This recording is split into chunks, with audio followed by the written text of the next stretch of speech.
chère famille Warszawski, chers amis, faire mémoire du grand rabbin Max Warszawski, comme de celle de Mireille, sans la présence de laquelle le grand rabbin, comme elle l'affirmera elle-même plus tard, n'aurait pu à lui seul se donner entièrement à sa fonction, nous conduirait dans une longue traversée. Un voyage, non seulement à travers le temps, que les innombrables pierres tombales au-delà de ces murs marquent de leur empreinte, mais aussi à travers ces étendues que le grand rabbin a traversées à la recherche du judaïsme alsacien. Région lointaine, depuis Worms, Spire et Mayence, jusqu'au Jungholz, et pourtant assez semblables par leur paysage et leur solitude à nos communautés d'Alsace. Max Warszawski avait le secret de les relier. À lui, les nigunim, les mélodies. À lui, le noussach, la liturgie. À lui, l'usage local, ce fameux minag Elsace, ces us et coutumes judéo-alsaciens auxquels il tenait tant. Autant de sentiers, autant de traces sur lesquelles il n'avait eu de cesse de cheminer depuis qu'il avait exercé comme rabbin à Bichem dès 1948. Lui qui réussira au bout d'une longue et fructueuse carrière rabbinique à éviter les fleuves de la tentation de chercher d'autres voies situées aux antipodes de ces traditions dont il était si fier. Lui qui n'eut jamais peur d'incarner ces valeurs, quels que furent les courants qui traversèrent nos communautés et de quelques rives qu'ils aient surgi. Max Warszawski était cet homme de toutes les fidélités. Un homme à la conscience tranquille, un homme à la voix assurée, à laquelle il associait le geste, lorsque du haut de la chair il tendait ses deux mains pour mieux appuyer les messages qu'il destinait à sa communauté. Il poursuivit ainsi obstinément son long et splendide et difficile chemin qu'il résuma en tant que rabbin de Strasbourg dans l'avant-propos de l'ouvrage consacré à la synagogue de la paix à l'occasion de son inauguration en 1958, ainsi,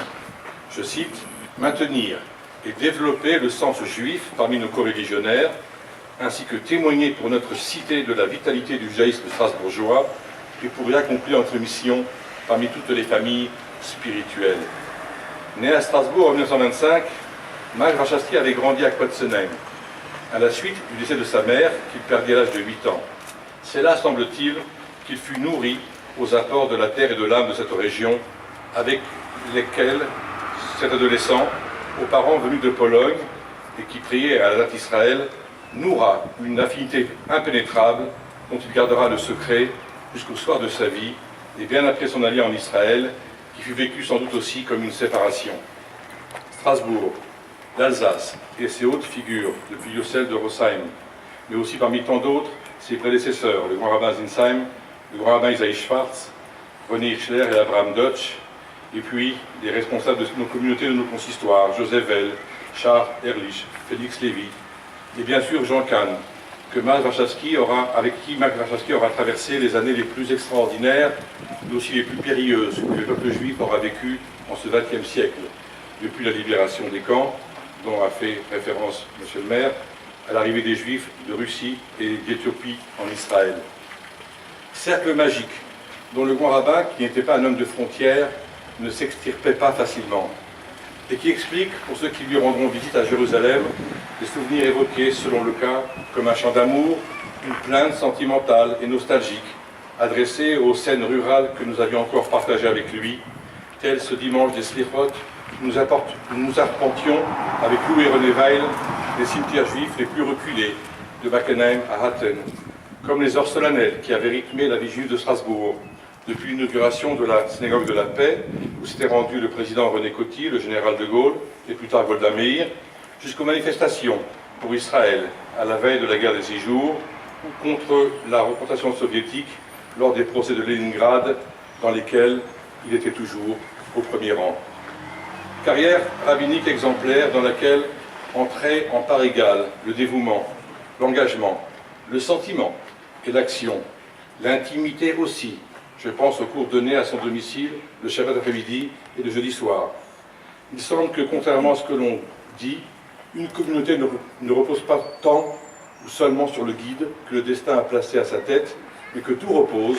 le maître et son attitude, sur la communauté, chaque jour plus diverse, chaque jour plus complexe. Communauté dans laquelle le rabbin s'emploie dans cet exercice périlleux que nos maîtres qualifient presque de divination, à devoir interpréter, intégrer en lui la réalité et les rêves de sa communauté, être ce Tzaftat Panéach, tel Joseph du livre de la Genèse, en mesure d'interpréter les rêves et les réalités de toutes celles et ceux qui s'y rattachent. Et tout cela, parti très tôt, parti trop tôt, vous, ces enfants, n'étiez peut-être pas tout à fait conscients. Or, il ressort que le grand rabbin reçut autant de ses fidèles comme de ses concitoyens qu'il leur donna. Et Mireille dira même plus encore, parmi tous ceux qui aujourd'hui sont venus leur témoigner leur reconnaissance, leur gratitude infinie. Sans doute, Marc Warszawski a-t-il connu, à tel ou tel moment de sa carrière rabbinique, des moments de solitude et même de doute, mais qui furent toujours des tests de fidélité de la part de cette communauté qui tenait tant à le garder en son sein. Mais tous ces chemins menaient au même point, c'est-à-dire à ses racines, la déclinaison de ce que dont l'homme est fait. De fait, Marc Warszawski, de son nom hébreu, Meir, Shimon, Ben Yitzhak, Alevi, incarnait précisément l'écoute, les pulsations,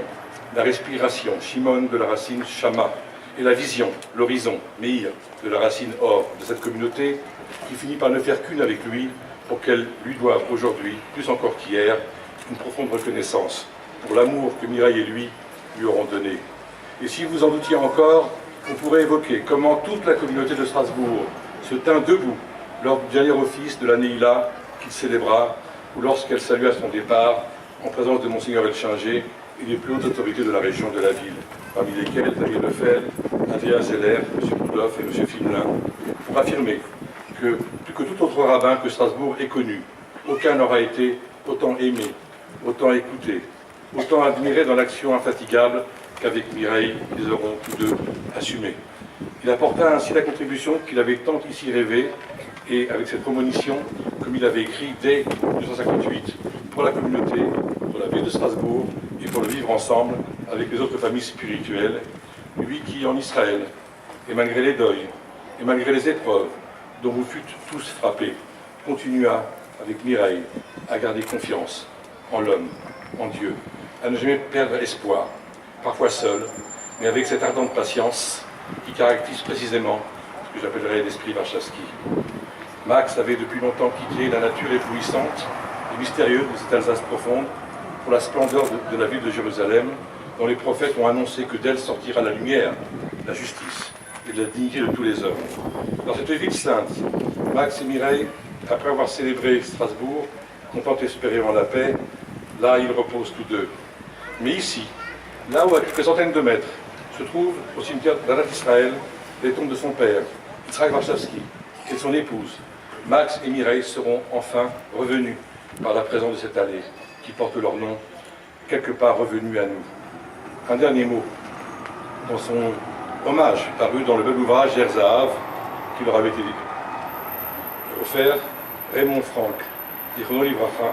citait ce verset de la Genèse, Jacob sorti de Beersheba. Rachi se demande pourquoi est-il précisé il sortit. On s'attendait à l'expression il alla. La réponse, écrit Raymond Franck, fut le départ d'un juste fait impression dans la ville. Grâce à vous, monsieur le maire, grâce à la municipalité, on peut dire ce matin que l'empreinte que le grand rabbin Max et Mireille Warszawski avaient laissée au moment de leur départ dans la communauté et dans la ville est revenue en ce jour.